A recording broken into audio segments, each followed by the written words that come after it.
പ്രിയപ്പെട്ടവരോട് ഒരു സമ്മാനം പറഞ്ഞു തരാ, ഒരു നന്മ പറഞ്ഞു തരാ. എന്റെ പ്രിയപ്പെട്ട ചെറുപ്പക്കാരാ, എന്റെ പ്രിയപ്പെട്ട പെങ്ങന്മാര്, എന്റെ പ്രിയപ്പെട്ട സഹോദരങ്ങള്, എന്തു മറന്നാലും ഈ ആയത്ത് മറക്കരുത്. എന്തു മറന്നാലും ഈ ആയത്ത് മറക്കരുത്. ഒരു 5 മിനിറ്റ് നിനക്കൊന്ന് മാറ്റിവെക്കാൻ കഴിയുമോ? ഈ പറയുന്ന ഒരേ ഒരായത്തോതാൻ അല്ലാഹുവിന്റെ വിശുദ്ധമായ ഖുർആനിലെ ഒരു ചെറിയ ആയത്ത് ഞാൻ പറഞ്ഞു തരാ.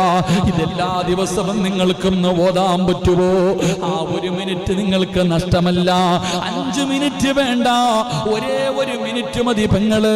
1 മിനിറ്റിൽ ഓതി തീർക്കാൻ കഴിയുന്ന ഒരു ആയത്താ. ഈ ആയത്ത് നിങ്ങൾ ഓതാൻ സമയം കണ്ടെത്തിയ ഒരിക്കലും നിങ്ങൾക്ക് നഷ്ടം വരൂല, ഒരിക്കലും നിങ്ങൾക്ക് നഷ്ടം വരൂല. ഓതാമെന്ന് തീരുമാനിക്ക്. അല്ലാഹു തരുന്ന പ്രതിഫലം എന്തെന്നറിയുമോ? അല്ലാഹു തരുന്ന പ്രതിഫലം എന്തെന്നറിയുമോ?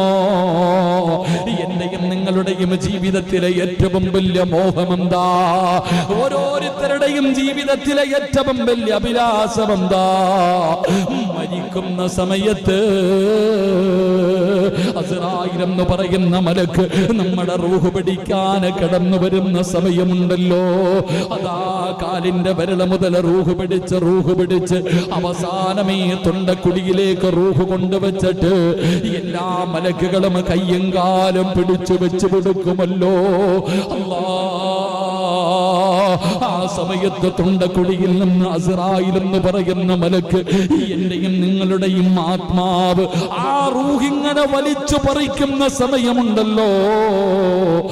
അവസാന സമയത്ത് പറയണ്ടേ, അല്ലാഹു തന്ന നാവ് കൊണ്ട്, അല്ലാഹു തന്ന നാവ് കൊണ്ട് ഒരു പ്രാവശ്യം പറയണ്ടേ, ലാ ഇലാഹ ഇല്ലല്ലാഹ് മുഹമ്മദുർ റസൂലുള്ളാഹ്. ശഹാദത്ത് കലിമ പറഞ്ഞിട്ട് മരിക്കണോ? ശഹാദത്ത് കലിമ പറഞ്ഞിട്ട് മരിക്കണോ? അത് നിസ്സാര കാര്യമല്ല. മുത്തുനബി പറഞ്ഞു, സ്വഹാബാ,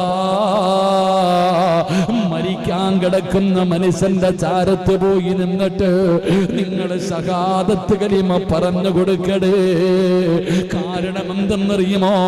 ലഅനത്താക്കപ്പെട്ട ഇബ്ലീസ് ഉണ്ടല്ലോ, നമ്മുടെ ഈമാൻ തട്ടിപ്പറിക്കാൻ, നമ്മുടെ ഈമാൻ തട്ടിപ്പറിക്കാൻ, നമ്മളെ നരകത്തിന്റെ അവകാശികളാക്കാൻ ശൈത്താൻ വിളിച്ചു പറയുന്നു, മക്കള് പോകണോ, സിറാജിന്റെ അവസാന സമയമാണ്, സിറാജിന്റെ അവസാന സമയമാണ്. പടച്ചവരെ, അല്ലാഹുവേ, ശൈത്താൻ അവിടെന്ന് പറഞ്ഞു കൊടുക്കുകയാ, അവന്റെ അവസാന സമയമാണ്. ഇനി അവനെ ഒരിക്കലും പിഴപ്പിക്കാൻ കഴിയില്ല. ഇനി അവന്റെ അവസാനത്തെ ചാൻസ് ആണ്. അവനെ എങ്ങനെയെങ്കിലും ഒന്ന് പിഴപ്പിക്കുമോ? ഇബ്ലീസ് കടന്നു വരികയാണ്.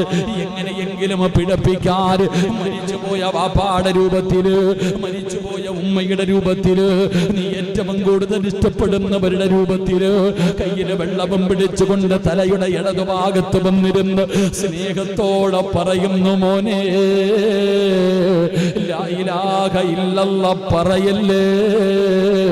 പറഞ്ഞാ നരകത്തിലാ, പറഞ്ഞാ നരകത്തിലാ.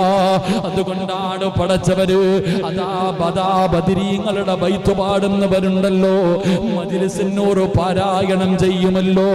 ദാഹമൗത്തത് കൂട്ടിടും ഇബ്ലീസ് കൂസിനെ കാട്ടിടും, നേരല്ലീനവനാട്ടുവാർ ബദരീങ്ങളാൽ തുണ റബ്ബനാ.